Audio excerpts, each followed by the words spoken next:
It takes so much humility to really sit down and say, even though they despitefully use me, God spared them.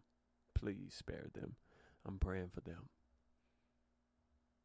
And I ain't gonna sit here and cap to y'all. I'm not gonna lie to y'all. It took me a while to get to that point to where I said, you know what? I know they're despitefully using me. God, don't do anything to them. Don't hurt them. See, that's when you know you're moving how God tells you to do. Because God tells us to love our enemies more than we love ourselves. Or love them just as much as you love yourself. And be careful who or what you entertain. No, I'm sorry, who you entertain, because it may be angels in disguise. So this is why humility is an amazing thing. Jesus, the original. I'm going to call him the OG. The original. He got spat on. Got talked about. He got whipped. Falsely accused. Called all these names. Persecuted. They kept talking to him. They say you're the king of the Jews. He said, if you say so. Don't you love that? See, I love when I can say that to my enemies. Not personally them, but the spirit. They say, they tell me that you gifted. If you say so. It's so funny when you can confuse the enemy, because the enemy always comes to confuse you. And this is what I learned through my entire journey through this Christian thing, bro. I know I'm nothing but 25, but I've been through a lot of pain. This is what I literally learned. The enemy can only suggest, and the enemy can only say what isn't true. Oh my God. Who did I just set free? Because you heard something that you really thought was your description. You heard something and you really thought that's just who you was. That's who you was. You thought that. The enemy whispered to you and said, you're this and you will never be that. And you said, I'm not. At first, that's what you said. I'm not that. And then, years come, months come, and you don't know you're blessed, because you're walking around. You are a walking blessing. You don't know you're blessed until somebody tells you. So the enemy plots these seeds in you for you to hear in a present moment that isn't going to take you to a future time. Oh my God. Somebody say that boy preaching. That boy, they spitting.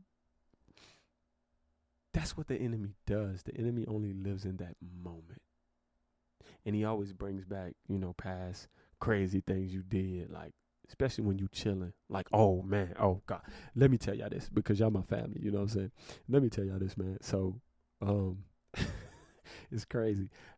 Sometimes your boy be chilling, right? And you know how you have, like, flashback, like just old flashbacks, like old memories. When you have flashbacks, do you really think it's from God or from the enemy? Ooh, I just posed the question to you. And I'm going to need you to answer that. Do you think the flashback is from God or the enemy? And then I'm going to say this just to narrow it down, because you're like, well, I don't really. Was it a past situation that was lustful? Or was it a past situation testifying of the goodness of Jesus and how he brought you out? Oh, my God.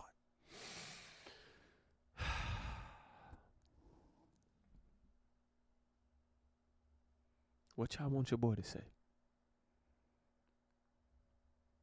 Because I find it funny that you're still contemplating whether you should build something, or whether you should do something, or whether you should leave that family member or friend alone. I just find it funny. And then you're confused about it. And then the Bible says what? God is not the author of confusion. So who's the author of confusion? The devil. Oh my God. Okay. Oh, God. God, hear me, Father. I'm about to set somebody free again. I need y'all to hear this here. Hear this here. So, I'm going to just give you a quick little testimony, quick little story. I've been, presented with movie roles before, right? I've been in one movie because I decided to do it because it was the background. And I was like, okay, all right, this cool. Plus, it was inside a church. So I was like, oh, yeah, I do this. Shoot, this my domain, But here's the thing. I was, some people were trying to cast me to get into a movie. And I was like, nah, I don't think I'm going to do it. When I say they blew up my phone every day and presented so much stuff to me, bro. Like, well, I'm trying to help you make some money. And I was kind of desperate for money in that time period, but I didn't take that deal or that bet. And I thank God I didn't take that. Ooh, G-O-D, appreciate that. You're always looking out. Just like they presented that to me. You do remember when Jesus was in the wilderness and the devil took Jesus to a high place. Spiritual wickedness in high places. Hear this. Spiritual wickedness is in high places. He took Jesus to a high place, a mountain, right? Showed him all the kingdoms. This was literally, oh my God, just hear me, y'all. This was literally Jesus showing us that, listen, I know this sits high and I know this view is high. And you're up here with these executives, these board members, these millionaire, billionaires. But I'm going to let you know, wickedness is up here. Just read this Bible and watch this example. I've always been a different breed. So when I speak my mind, I'm going to allow God to use me.